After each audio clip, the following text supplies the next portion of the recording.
The blockchain, what is it? Hello, I'm Henry Blinfield and welcome to the channel. In this video, I want to give you a quick dive into the blockchain, the what, the why, the where, with some basic information. I myself have a very rudimentary understanding. It's something I haven't explored too deeply, but where I've started learning and to see huge potential in the future of where it will become more omnipresent within our future for all of us. I want to jump in with some information just to go through the basics so that by the end of the video, you can walk away with a clear understanding of the fundamentals of blockchain so that you could hold a conversation or see if it's something you potentially want to learn further into and potentially make some investments or see what aspects of your life you can feature blockchain technologies within. So let's get going. So firstly, what? Blockchain is a distributed database shared among nodes of a computer network. Nodes being a basic unit of data structure. But why? The blockchain allows digital information to be stored but not edited, essentially. So where is the blockchain? It is within the digital realm, stored within these various nodes of the network. And think an order of magnitude, a plethora of nodes within a single network.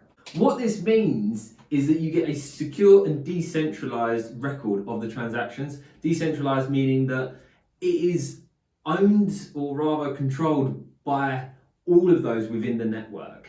Therefore, there's no one dictator to how it will be run. Kind of like if you have a bank account, your bank could dictate what you're able to access and not access, or what you could, like potentially the bank could just stop anybody accessing their money for a day. Whereas on a blockchain, it would have to be approved by more than 51% of the network and coded into the system to therefore not allow people to access or take money out of an account. As these transactions, this information is collected, where it's fills up a block, which then once filled moves on to the next, and it fills within a chronological order. Therefore, filling as in like a block form, following chronologically, therefore as a chain, hence why you've got blockchain. This block of chain inherently makes an irreversible chain of data that cannot be altered or edited, as I mentioned, when implemented in this decentralized nature. Each block within the chain has a timestamp that is set in stone. I say set in stone, set in digital stone.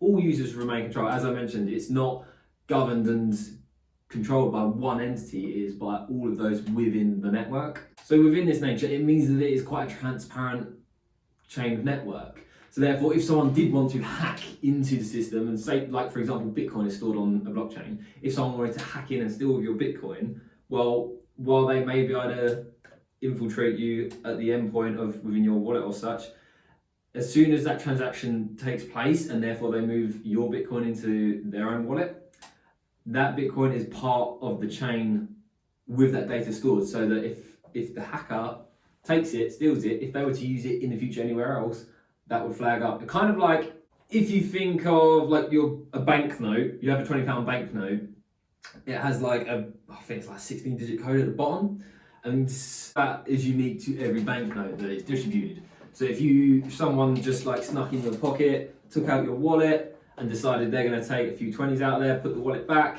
so that you don't notice, and then suddenly they're going to pop into the next shop and try and buy something, well, that is easily, well, I say easily, as long as they can nick your wallet, that is achievable. However, in a world of blockchain, as soon as that transaction goes to take place, that's flagged up as being part of the stolen note from your wallet, therefore could not be spent. Funny story on this, my gran actually used to make a point of remembering the code on those, well, not like the last component of the code on those banknotes, and she had a thing in like a store where she went and bought something and it was less than £10. She handed them a £20 note and they gave her the changes, say it was £7, so they gave her £3 change, and she was like, oh, excuse me, you need to give me a tenner, I gave you a £20 note. I went, oh no, you gave me a tenner, you get £3 change. She's like, no, I gave you £20. And they're like, no, you gave me a tenner. And where she had memorised the code, she was like, right, you open your till and look at the last £20 note you put in, the last 4 digits are 1, 2, 3, 4. Sure enough, they opened the till, checked, saw, and was like, I'm so sorry, yeah, here's your tenner. So handy thing, if you're using cash, maybe memorise the notes on the £20 note. But you can see here a little example of the security that is involved in the blockchain. In this sense, it is secure and cannot be hacked, but it can only be altered with a majority vote. Kind of like in a company, you'd have to have a majority vote of shareholders.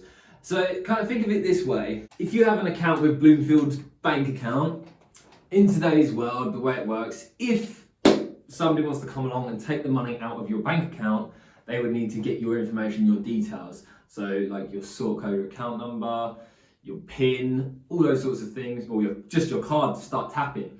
And obviously the more they want to take, the more access they need. They need your password and memorable information and whatnot. If they could obtain that information, or they could take you and, I don't know, extract it from you in some way, once they've got that information, they can then access your account and just start taking money, transfer it to, well, you probably want to transfer it, so if you probably withdraw it in cash, to therefore mean it's untraceable. However, in the blockchain, this can't be done, because rather than the bank having control and having your information, and then you have your information individually, you as an individual, them as the third party, on the blockchain, that information is stored within the network. So if someone wanted to access your bank account, someone wanted to hack into your account with the information or alter so that they could override the information, they would need to be able to control over 50% of the accounts and alter information. But bear in mind, if you start getting notifications that your information is being changed, chances are people are going to notice and then start going on to see if they can prevent that, or start changing the information, changing the password over to make sure it's secure and can't be hacked. So to hack one account, you would need to hack over 50% of accounts. Think how many accounts your bank has, how many customers, how many individuals have got an account. So therefore, in order to take from it, they would need to hack the majority, rather than just being able to gain your information and gain access to your account and take it. And as I said, even if they find a way to access you on the personal end in your wallet, as soon as they take that money, they cannot spend it or take that currency, they can't use it because it's part of the network. It will then come up and it will be traceable. But I've focused here the examples on currency, but the blockchain isn't necessarily used just for cryptocurrencies. While yes, we've seen in the last recent years that crypto's absolutely blown up and we've seen incredible value and people have made ridiculous. We've got a plethora of crypto millionaires walking around at like 18 years old where they bought some Bitcoin with their pocket money way back. Whereas the blockchain can be used for anything that involves data, the storage of data, the use of data, literally all data. Think voting, stock taking, inventory, contracts, deeds, medical information, invoicing, agreements, handshake, like anything that involves data. Even things like smart contracts, which I think will be a huge thing in the future. This could be used in like landlord-tenant agreements or between friends, between family. If you have, so think of a dilemma where if you do an exchange, I'll give you this for this, and then you could have that disagreement of, well, okay, you give me that and I'll give you this. Give me the money and I'll give you that. Well, I don't trust you. You give me that and I'll give you the money. And some of us will use like a third party, like lawyer, solicitor, for example, where you both hand over your items of value to one the money, one the keys, whatever it is, to the third party where they then swap and distribute. However, with a smart contract, this can be done just within code. If landlord-tenant agreement, for example, if the tenant was going to put a deposit down and then the landlord would reveal the key code to access the building, that could just be put within the smart contract. So both parties insert the information, transfer money, transfer key code, and the blockchain will only reveal to the other party once all actions are complete, as per the conditions of the smart contract. That can be within so many different industries, as I said, like medical care. All your information on your medical records, how people have not had access or accounts have been lost and whatnot. Whereas in a blockchain, your medical records are there, stored in chronological order, cannot be altered, cannot be lost. They are part of the data. Those nodes cannot just disappear. Those chains, those blocks cannot disappear. They are part of that, unless the entire network, as I said, the majority decides they're going to swap it. While it obviously has huge benefits, hopefully it's giving you a bit of an understanding of the basics of what a blockchain is.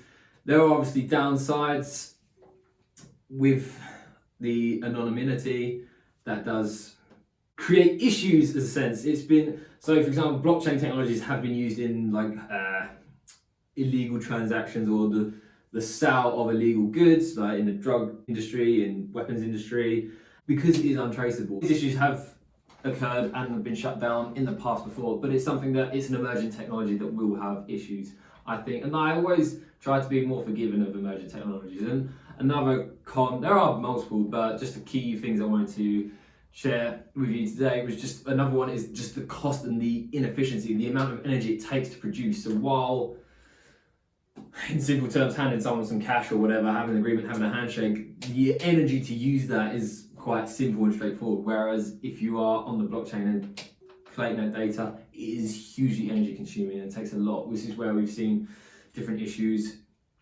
with the creation of a blockchain and also the storage of the data, especially on an environmental perspective of how much energy it takes and how detrimental that can be for the environment to actually store that. But as I said, it's an emerging technology where efficiency is being created, it can be achieved more sustainably, and it takes computer technology and energy. Therefore, if we can produce energy sustainably, we eradicate the issue of the detriment to the environment. But there obviously is that issue of high energy use per transaction. So if it's taking a lot of energy and effort to make a transaction or an agreement, whatever it is over the chain, that becomes inefficient. And so if you're doing small little minor things, it's not really worth it. But we've seen other networks created where that is achievable. And like looking at the crypto space, it's kind of what we've got an issue with Bitcoin is that you could never use it as a daily, I'm just going to go buy my beans and bread as a quick transaction. While yes, you can do that with your card, you can just tap done, it wouldn't be effective or viable as a Bitcoin transaction because it is so energy dense. Whereas that's where we've seen the introduction of new cryptocurrencies that can be used more of a mass adoption for smaller transactions on day-to-day use, so that it is something that's more viable and accessible for us all. But I hope this has been helpful for you. It's just a quick insight into what blockchain is. Hopefully you've got an understanding now of the uses, what it is exactly. Hopefully I've been clear. If I have, please let me know in the comments below. If I haven't, please let me know in the comments below. And if you have found it valuable, please make sure to subscribe, hit the notification button, as of course I'll be going into more detail in the future. So until the next one, have a great day, have a great week, have a great year. Goodbye.